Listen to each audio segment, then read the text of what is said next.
नमस्कार भाइयों बहनों। आज का जो वीडियो है वो किसी कमेंट्स के ऊपर था। तो जिनका फ़ोन भी आया था तो उन्होंने अपनी परेशानी बताई थी। तो मैंने सोचा कि वीडियो बना के ही उनको भी बता दूँ और आप लोग भी सुने इस बात को। तो वो ऐसा है कि उनके घर में उनकी जो सिस्टर हैं, बहन, वो परेशान हैं, यानी कि कुछ हवा बिहार टाइप से। तो उन्हीं ने बोला था, तो किसी भगत को बताया होगा जो कि यूट्यूब पे होते हैं भगत, उस तरीके के आए होंगे। उन पे वीडियो वगैरह से जो इंस्टाग्राम वगैरह पे बता रहे थे वो, तो होता होगा। खैर मुझे पता नहीं इंस्टाग्राम के बारे में, तो उस पर आते होंगे वो।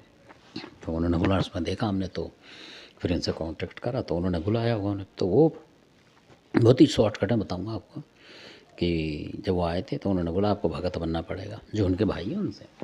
और आपके यहाँ बुला के बिगड़ रहा होगा, ये है वो है। आपके यहाँ भी बुला के, उनके यहाँ भी था जबकि लड़का वो मतलब किसी बीड़ा लेके भगत भी बना हुआ है, मतलब नॉर्मल टाइप का जो होता है। तो पूजा पाठ भी कर रहा है वो, बुला के महाराज की कर रहा था अपने देवी देवताओं की। तो उसकी बहन को भी दिक्कत हुई, तो उन्होंने बोला आप यहाँ से बुला के वहाँ चला गया होगा।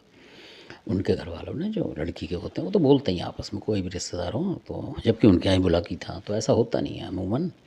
तो उनको सब हो गया, आपके यहाँ से आया तो ये हो गया वो हो गया, कुछ मनमुटाव करवा दिया, जैसा सास बहू का होता है इस तरीके से हो गया है। तो सवाल उस बात का नहीं है, वो घर घर की कहानी है।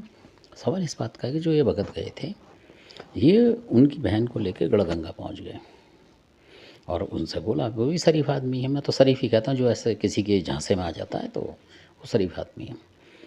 तो वो गढ़गंगा चले गए और गढ़गंगा में उन्होंने हवन मारा, बता रहे हैं जिस भाषा को बोल रहे थे मैं उसी भाषा को बोलूँगा। उन्होंने एक हवन मारा गढ़गंगा में।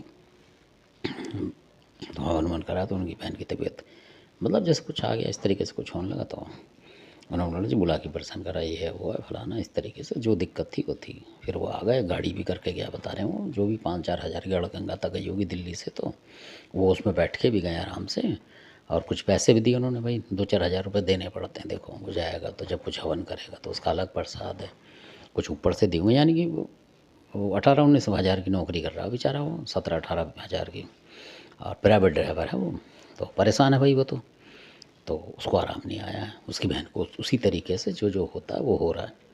तो उनका कमेंट्स आया था कि वो बोल रहे हैं अब कि आएंगे और मुझे भगत बनाएंगे। तो पूछ रहे थे वो, तो मैंने कहा भाई आप भगत क्यों बन रहे हो अभी उनसे, क्योंकि जब आपकी नाव, आपको लग रहा है कि आपकी बहन को ले गए, हवन करा उन्होंने, ये करा, घर में भी उनकी पूजा पाठ करी है उन्होंने, पर उसको आराम नहीं आया। तो मैंने कहा फिर उससे क्यों बन रहे हो, जब वो आराम नहीं दिला सकता जो बनता। मेरा तो कहने का ये मतलब, कोई भी हो इसमें, कि जो वक़्त अगर 1 बार 2 बार मैं मानता हूँ नहीं होता, चलो 3 बार तब तो होना चाहिए, और करने वाला 1 बार में ना करे तो फिर बेकार है उसका, तो फ़ायदा होना चाहिए। और फिर भी आप उससे घुस रहे हो उसमें, तो वो ठीक नहीं है। तो मैंने उन्हें भी बोल दिया, उन्हें बीच में, वो सुन रहे हैं इस बात को। तो कह रहे हैं कि वो आएंगे भगत जी भगत बनाने को मुझे। तो मैंने कहा एक काम करो भाई, उस टाइम उन्हें बुला लो, क्योंकि उस टाइम आप पे क्या दे गए क्या ले गए क्या पता लग रहा है। मैंने कहा आप अपने 2-4 लोग बुलाओ, उन भक्तों के ऊपर नज़र रखो। अब वो शरीफ आदमी क्या नज़र रखेंगे, और वो कह रहे हैं कि आजकल आस पड़ोस का कोई मदद नहीं करता, यानी कोई जानता भी होगा तो बैठते नहीं है आजकल फ्री फंड में, कि हम फ्री में क्यों बैठ जाएँ, काम तो कर रहे हैं, वो आ रहे हैं, ऐसे भी होता है। तो अब वो घिरे हैं समस्या में। तो हमने उनको बताया, मैंने कहा भाई ऐसा करो, उन भक्तों को पहले बुलाओ 1 आध हफ्ते पहले, और आप भी कमेंट्स करना इससे कि मेरी जो राय है वो शायद सही है या गलत है मेरी जो, क्योंकि मैं भी जानना चाहता हूँ कि मैं जो इस वीडियो बना रहा हूँ, बात कर रहा हूँ, तो आपको किस तरीके की लग रही है, उसमें सच्चाई लग रही है या नहीं है। मेरे हिसाब से दिल की आवाज़ है मेरी, तो आप लोग समझ के कमेंट्स ज़रूर करना ताकि मुझे पता लगे। तो थोड़ी मेहनत करना आप इस पर, कमेंट्स ज़रूर करना ताकि मुझे पता लगे कि आपकी क्या राय है, और दिल खोल के उसमें कमेंट करना, क्योंकि मैं बुरा नहीं मानता किसी की बातों का। ये मेरी ख़ास बात है, जो लोग जानते हैं मुझे उन्हें पता है। तो आप कमेंट्स करें। तो मैंने उनको बोला कि भाई पहले अपनी बहन को सही कराओ, कहने का मतलब जो भी चीज़ उसके अंदर अगर उसको आराम दे देते तो आप समझ लो कि वो भगत असली है। उन्हें आपको भगत बना गए, आपके ऊपर 2 चीज़ और कुछ डाल जाएंगे, आपकी बहन भाई के भाई हैं, तो किससे कराओगे। और वो बोल गए कि मैं तुम्हें भगत बना दूंगा, तुम इस पे से हटा लेना, और ना हटी। तुम भी नए नए हो, मतलब उस तरीके से इतने जानते हो तो परेशानी क्यों होते अगर भगत होते उस तरीके के। तो ये तो दुनिया भर के भगत हैं घरों में, तो और हर सभी करने लगे तो हो गया काम। तो जो बाहर वाले हैं वो तो पैसे ले जाएंगे। मैंने कहा 20-25 हज़ार की आपको चंटी लगा जाएंगे, 4-6 लोग ले आएंगे, डेरू वेरू बजा कर देंगे काम। तो मैंने उन्हें मना करा, मैं कहा पहले उन्हें बुलाओ, तो उनसे चीज़ हटाओ अगर वो है उसके पास लड़की। और मेरे से पूछ रहे थे, मैंने कहा भाई बुला की ऐसी ही नहीं है, वो कुछ और है जो है। ये तो मैंने उन्हें बता दिया, बिल्कुल घोषणा कर दी उस तरीके से कि वो चीज़ है नहीं। क्योंकि जो घर का देवता है अगर दोनों तरफ है तो वो परेशान नहीं करता इस तरीके से, जैसे वो बता रहे हैं उस तरीके से परेशान नहीं करेगा। कोई बोली कबूली छूट जाती है शादी ब्याह में तो वो वैसे बता देता है, तो वो कर दो आप ख़त्म, इतना ही होता है। और ये बड़े देव इतना परेशान नहीं करते हैं इस तरीके के। जैसा ही भगत तो आजकल क्या है, कहीं भी जाओगे आप बुलाकी का नाम पहले ले देगा, चाहे वो मसान हो, वो ढूंढेगा नहीं। एक तो सवाल ये है। और इसमें मैं एक और बात ऐड करना चाह रहा हूँ आपको कि जो भी आपको गढ़गंगा में ले जाता है और हवन कराता है, ये कराता है ना, वो ना करें। यहाँ तक कि अगर भगत बनाने ले जाता है तब भी ना जाए गढ़गंगा पे, अगर आपको बचना है अपने तरीके से, जो कि हमारे बड़े बूढ़े बुजुर्गों ने बनाया। तो उन्होंने यही बताया कि हरिद्वार जो है नीलकंठ से पीछे की तरफ जो है वहाँ चले जाएँ आप। हरिद्वार जहाँ गंगा जी का मंदिर है वहाँ पे जाके आप भीड़ डालें, आगे जाके आगे की तरफ, क्योंकि पीछे की तरफ भी कई लोग जला जाते हैं किसी को, मतलब पीछे गंगा जी में पीछे, हालांकि बंद कर रखा उन्होंने, बहुत समझदार लोग हैं वह, विद्वान लोग हैं वो लोग, हर की पौड़ी पे नहीं जलाने देते किसी को भी, पीछे कर रखा उन्होंने कहीं। तो मेरा कहने का मतलब है जो आगे का तरफ का हिस्सा है वहाँ करें आप, है ना। हरिद्वार में या ऋषिकेश में चले जाएं, वहाँ बीड़ा ले लें, वो और आगे अच्छी जगह हो जाती है, मतलब शुद्ध जगह है, उस पर कुछ नहीं कर रहे तो गंगा शुद्ध ही होती है। पर जो गढ़गंगा में आप करेंगे उसका मैं एक बताऊंगा, जिसके साथ घटना हुई थी। तो गढ़गंगा में जितनी भी चीज़ें हैं, मरे गिरे जितने बेचारे होते हैं वो सब करते हैं, कोई एक्सीडेंट से हुई तो सब वहाँ आते हैं।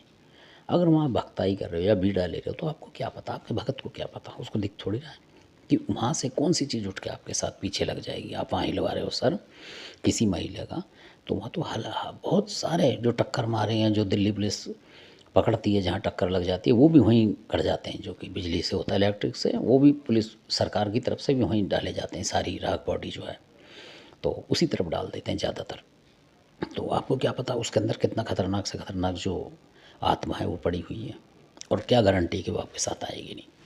पर हरिद्वार की मैं आपको पूरी गारंटी देता हूँ, हरिद्वार पर करेंगे तो नहीं आएंगे, क्योंकि वहाँ चंडी भवानी है, मनसा माता, और बहुत ही शुद्ध तीर्थ है, भगवान का वास है वहाँ, तो इसलिए आपके साथ कोई वहाँ दिक्कत नहीं होगी।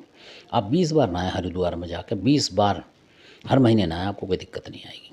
पर आप गढ़गंगा जाने लग जाओ आपको दिक्कत आ जाएगी, क्योंकि वहाँ सिर्फ जो मृत्यु का है वो है बना रखा उन्होंने एक, इस तरीके से मेरा ये कमेंट्स था। तो मैं चाहता हूँ कि जो भगत बुरे इस तरीके में कर रहे हैं कि घर में रोग है किसी बहन बेटी में, तो उसको सही करें, पहले अपना चमत्कार दिखाएं तब तो नमस्कार कराएं। कि आपने यही पकड़ रखा है ढोल पीटेंगे जी भगत बना जाए, भगत बना जाओ, 20-30 हज़ार लेके चले जाओ, हुआ तो हुआ, नहीं हुआ तो नहीं, वो आपको पकड़ेगा थोड़ी। और ना इन चीज़ का कोई होता कि वो किसी को बोल सकता है, क्योंकि आप तो उसी गलती बता के छुट्टी कर दोगे। तो ऐसा ना करें, कम से कम इंसान को इंसान समझें, दया आपको आनी चाहिए। मेरे को तो बहुत दया आई उनके कमेंट से, 1-2 बार मैंने उनके फ़ोन भी काटे थे, क्योंकि ऐसा लगता है यार कोई परेशान कर रहा है, फिर मेरे को लगा यार ज़रूरत है तभी तो वो फ़ोन कर रहा है, नहीं कौन किसके पास टाइम है किसी के पास फ़ोन करने के लिए। तो मैंने उनकी बात तसल्ली से सुनी, कमेंट्स सुने उनके लिखे हुए थे, फिर मैंने उनसे बात करी तसल्ली से, उनको समझाया मैंने, घबराओ मत, और इस तरीके से उन्हें बोला, क्योंकि बुराई नहीं होनी चाहिए। और मैंने कहा अगर वो नहीं आते हैं या नहीं कर पाते हैं तो फिर आप चिंता मत करो, हम हैं, फिर पहुंच जाएंगे आपके पास, और आप टेंशन मत लो। मैं अभी भी यही कहता हूँ कि भाई जो भी है बेचारा परेशान है किसी तरीके से, अगर वो कोई ऐसी चीज़ है जो हम हटा सकते हैं तो हटा देते हैं, हटा देंगे, क्योंकि हम करेंगे आप लोगों का अच्छा, तभी तो आप दुआ दोगे। हमें तो दुआ की ज़रूरत है, पैसा भगवान ने हमें दे रखा है ना। तो काफ़ी सही दे रखा, मतलब उस तरीके से कि हमारा मतलब अपना काम चल रहा है, हमें किसी के 1 रुपए की ज़रूरत नहीं है।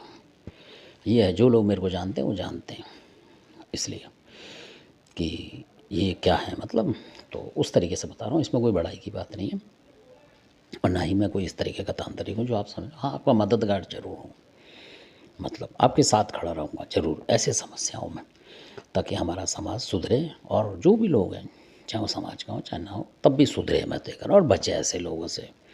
और एक बार को तो मैं फ्रॉड ही कहूँगा इन्हें, क्योंकि जो भगत बना रहे हैं इनको, पहले आप रोग हटाओ, आपकी इज्जत होगी, वो भी खुश हो गया, आपको 2 के 10 रुपये दे के जाएगा, कहने का मतलब खुश होगा उसका आत्मा, और उसकी जो बहन बेटी भी खुश हो जाएगी बीमारी से, तो आपको दुआ भी देगी। आपको दुआ की भी ज़रूरत होती है भक्तों से, मैं ये, पैसा हमेशा रहता नहीं, सब यहीं छूट जाता है। धन्यवाद, आपने वीडियो देखा इसका, और कमेंट ज़रूर करें इस वीडियो में, ताकि मुझे पता लगे कि लोग सुन रहे हैं और उनके अंदर कुछ इच्छा शक्ति है कि ये जो कांटे पड़ रहे हैं जो ये हटाने के, वो भी इच्छुक हैं, मतलब इस तरीके से अपने तरीके, तभी तो कमेंट्स करेंगे वो।